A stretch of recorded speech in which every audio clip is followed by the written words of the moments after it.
За сайн мэцхан уу iOS 18 2.1 апдейт бол одоо 1 сарын 6-ны өдөр бол гарсан. За тэгээд энэхүү апдейт нь 2 зэгт апдейт учраас мэдээж хэрэг мэдээллийн аюулгүй байдлын кодны сайжруулалт бол орсон гэсэн үг. Тэгээд миний 340 iPhone SE дээр энэхүү апдейт маань орж ирэхдээ 248 MB-ны одоо багтаамжны хэмжээтэйгээр бол орж ирсэн байна. За тэгээд апдейт хийхээс өмнө миний гар утсан дээрх сул зай 5296 GB байсан бол апдейт хийсний дараа 5384 болоод өмнөхөөсөө бол бүр ингээд 1 GB 1.1 GB ингээд сул зайтай бол ингээд болсон. Энэ бол бас айгүй маш том авааштай гэж бодож байна. Ер нь анзаараад тах нэ 2 зэгтэй апдейтнууд болохоор ер нь жилдээ 1 удаа юм уу 2 удаа ямар ч үсэн ингээд яг утасны сул зайг бол ингээд хэсгэж байгаа юм бол байлээ гэж бол би бол анзаараад байгаа.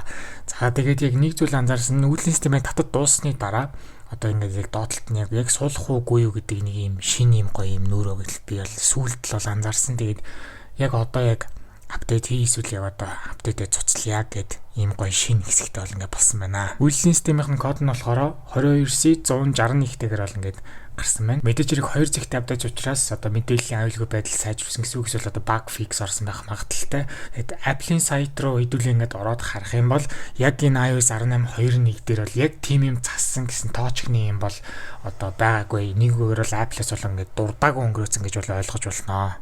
За тэгээд бенчмарк онооны хувьд болохоор анхүү iOS 18 2.1 үлийн систем дээр single core score нь 2327 оноо. За тэгээд multi core score нь 5622 оноо аваад дундаж авдаг оноогоос бол чүд бол илүү оноо авч чадсан. За тэгээд графикны хувьд болохоор 18515 оноо авч бас ер нь дунджаар авдаг онооноос бас нэг чүд дээр оноо авч чадсан байгаа. Энэхүү хэсгээр бол одоо дүгнэлт хэсгийг бол ярих боломжгүй байна. Ягаад тэгэхээр iOS 18 2.1 үлийн систем маань яг одоо компьютероор ч бай, гар утсаар ч бай энэхүү системээр бол одоо апдейт болон даунгрейд хийх боломжгүй байгаа учраас одоо дүгнэлтсийг бол ингээ ярихгүй нэ. За мэдээний хэсэг маань л эхэлж байна. Хэдүүл яг одоо Apple-ийн сайт руу ороод iPhone гэдэг хэсэг рүүгээ ингээд орох юм бол дистараллаар бол бүгд бол мэдээж хэрэг байгаа. Хамгийн баруун болонд нь бол одоо хамгийн хямдхан буюу одоо хамгийн одоо хуучин загвар нь гэл одоо гарч ирж байгаа. Тэр нь бол мэдээж хэрэг 3 дахь үеийн iPhone SE бол байна. Өнөөдрийн байдлаар одоо 2 сарын 19-ны байдлаар за одоо ойролцоогоор одоо шөнийн 12 цаг хавцаа, шөнийн 12 цагаар шөнийн 1 цагны 2 цаг хавцаа ер нь бол одоо 4 дахь үеийн iPhone SE буюу эсвэл iPhone 16e маань гарах нь бол ингээ баг одоо баттай болсон.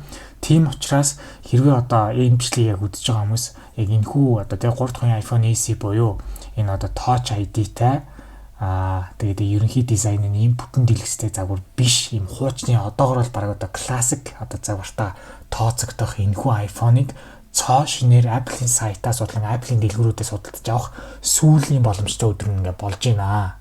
Тийм учраас одоо ингээ дараагийн гарч байгаа 4 дахь iPhone SE бол мэдээж хэрэг бүтэн дэлгэцтэй загвар болж байгаа гэдэг бүгд мэдж байгаах. Тэгээд энэхүү 3 дахь iPhone SE маань хамгийн сүүлчийн home button дээрээ одоо Touch ID-тайгаар гарсан. За тэгээд энэ загвар одоо хуучны классик загвар хадгалсан iPhone одоо Apple-ийн сайтн дээрээс судалж авах сүүлийн боломж юм байна. Энийг бол яалтчгүй дурдах хэрэгтэй. Тэгээд дараагийн iPhone-ууд бол бүгд одоо бүтэн дэлгэцтэй болоод одоо энэхүү хамгийн сүүлд үлдсэн одоо энэ border нэм зузаанаараа үлдчихэж байгаа юм одоо классик загвар маань ингээд өнөөдрөөр ингээд бол ингээд дуусч байна. Мэргэжлийн хувьд iPhone SE 4 маань iPhone 16e гэдэг нэртэйгээр гарах магадлал маш өндөр байна гэж бол явж эхэлсэн.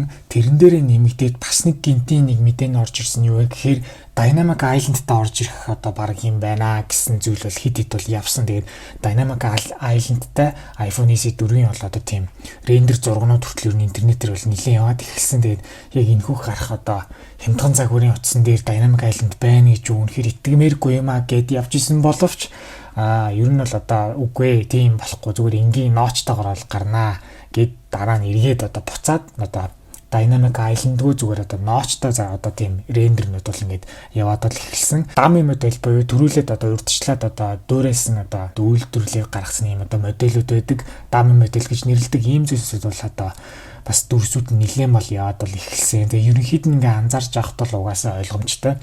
Ардаа бол ганцхан камертай 3 камер байх боломжгүй. Ягаад тэгэхээр хямдхан загвар учраас өмнгийн сонголтын хувьд бол хар цагаан загвар дээрээсээ гадна бас тийм ууссан цэнхэр өнгийн зүйлс бол бас их явж ийсэн.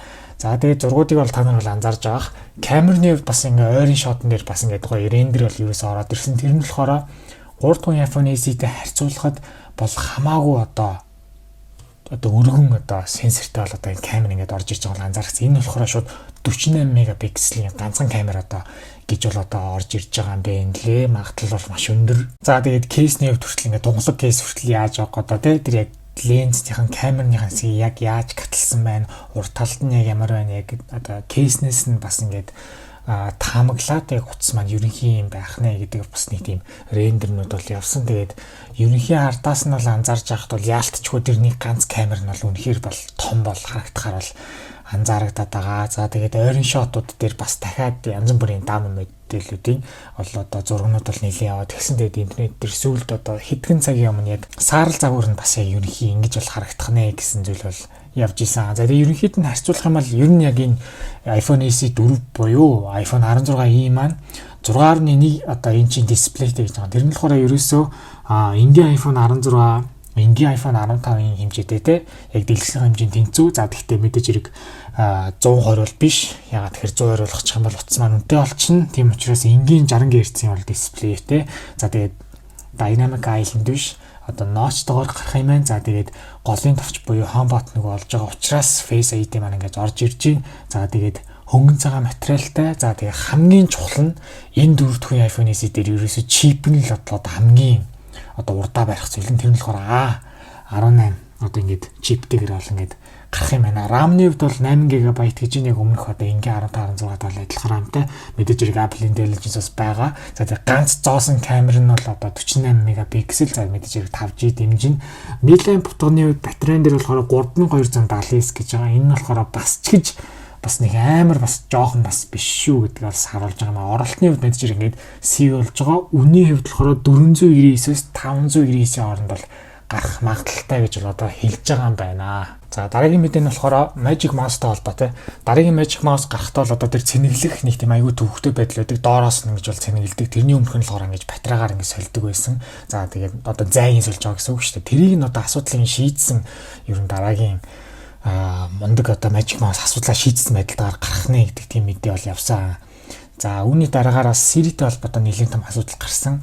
Яг одоо Siri-тэй харилцаж байхад яг одоо санаатай их үү санамсаргүй их үү хэрэглэгч яг юу ярьж байгаа тэр мэдээлэл нь алдагдсан гэдэг тийм одоо маш том мэдээ авсан. Тэгэхээр 95 сая $10 ийм одоо Apple-ийн зүгээс одоо өөрсдийнхөө буруу хүлээгээд ийм нөхөн төлбөр олгож байгаа нэг тийм том мэдээ бол гарсан. Тэгээд иймэрхүү том технологийн компаниуд нууцлалын аюулгүй байдал дээр одоо ийм том одоо асуудал гарангууд яалтчгүй шууд одоо шийдэхин тулд ийм амар том мөнгөнд үг одоо нэг ийм кейс төр бол ингээд бол болсон. За тэгээд яг ирээдүйд бол одоо янз бүрийн бас юм сонирхолтой төхөөрөмж мэдээж хэрэг Apple-аас бол гараад явна. За тэрэн дээрээс яг гол анхаарал татж байгаа нэг ганц хоёрхан зүйл бол байгаа.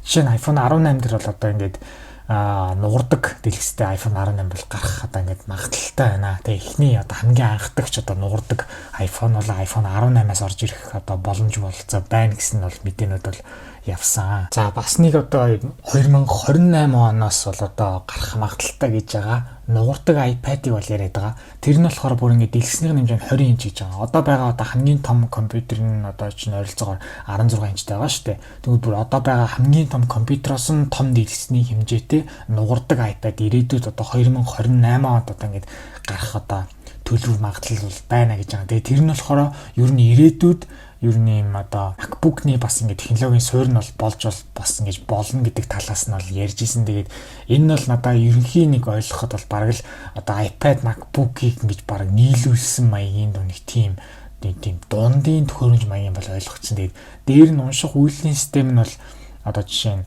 MacBook шиг учраас одоо яаж ч Mac OS одоо байгаасаа гэж бол би бас нэг талаараа бодож байгаа. Тэнгүү тэр жигтэй юм тооштой болчоор ер нь бол бараг iPad OS-ээр байсан ч бараг зүгээр ч юм уу гэж бол бодогдчихсэн. Тэгээд нэг ийм сонирхолтой нэг iPad ч биш, MacBook ч биш ингэж нугардаг юм том нугардаг iPad л гэх юм уу да.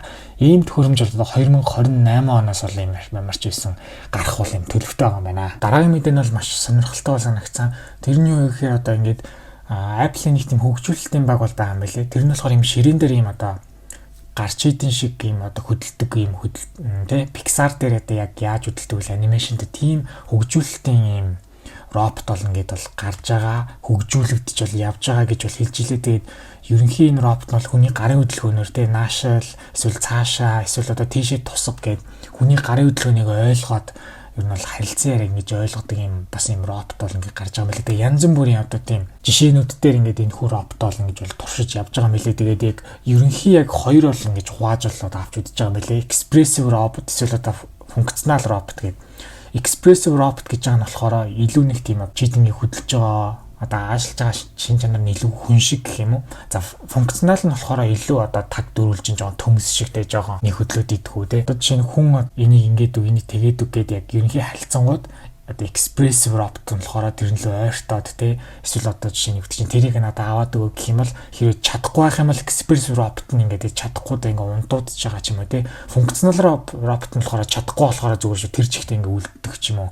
За тэгээд яг гадаа одоо хэдэн градус байна гэж одоо жишээ нь асуугаад одоо экспрессив одоо өөрийгөө илэрхийлэх чадвартай робот нь болохоор гадагшаагаа цонхоор харангуйтаа одоо гадаад хэдэн градус байгаа юм байна гэж хэлдэг ч юм уу. А функционал нүуник дөрөв одоо нүуник төмс шиг төмс тариалсан робот нь болохоор зүгээр шууд асуугууд наа гадаад хэдэн градус байгаа гэж хэлдэг ч юм уу. Ийм одоо жишээнүүдийг нь бол одоо харуулж исэн. Тэгээ жишээ нь одоо ус уух цаг боллоо гэх юм бол expressive robot маань болохоор усыг нь төхүүлж өгдөг ч юм уу. Функционал робот нь болохоор зүгээр одоо ус уух цаг чинь боллоо гэж зүгээр хийлэх төдий те. Ширээн дээр ямар нэгэн зүйл ингээд хийлж илаа гэж бодоход яг хэрэгтэй газар нь яг тухайн робот нь ойлгоод ингээд тусгаж өгөх ч юм уу те. Expressive функционал одоо гишүүн робот нь болохоор зүгээр ингээд тусгаал байж идэг ч юм уу те. Хоол иж илаа гэж бодоход хажууд ингээд бүжгэлж идэг. За нөгөө нэг жоохон гишүүн нь болохоор зүгээр ингээд зүгээр л хөгжмийн тоглолал ингээд байж идэг гэх мэтчлэн ийм одоо Apple-ийн зүгээс ийм одоо ийм ширээний роботын хөгжүүлэлтийн юм баг бол ингээд бол ажиллаж байгаа юм билээ. Тэгээд энэ нь одоо тун утгагүй тэгээд төхөөрөмжлөд гарах бах. Энэ бол нэг айхтар тийм по гэмээр бүтээгдэхүүн биш ч гэсэн үнэхээр худалдаанд бол хямдхан гарах юм бол бас зарим нэг хүмүүс л үнэхээр сонирхож бол худалдаж бол авахаа гэж бол би бол бодсон. Тэгээд янз бүрийн л дандаа л ингээд iPhone-тай холбоотой одоо Apple Watch-тай холбоотой компьютертэй холбоотой л юм одоо мэдээнүүд явдаг бол энэ бол эсэргээрээ бүр ингээд шал өөр юм ширээний робот гэдгээр болохгүй хамаагүй нэг тийм өөр мэдрэмж бол өгч ийсэн.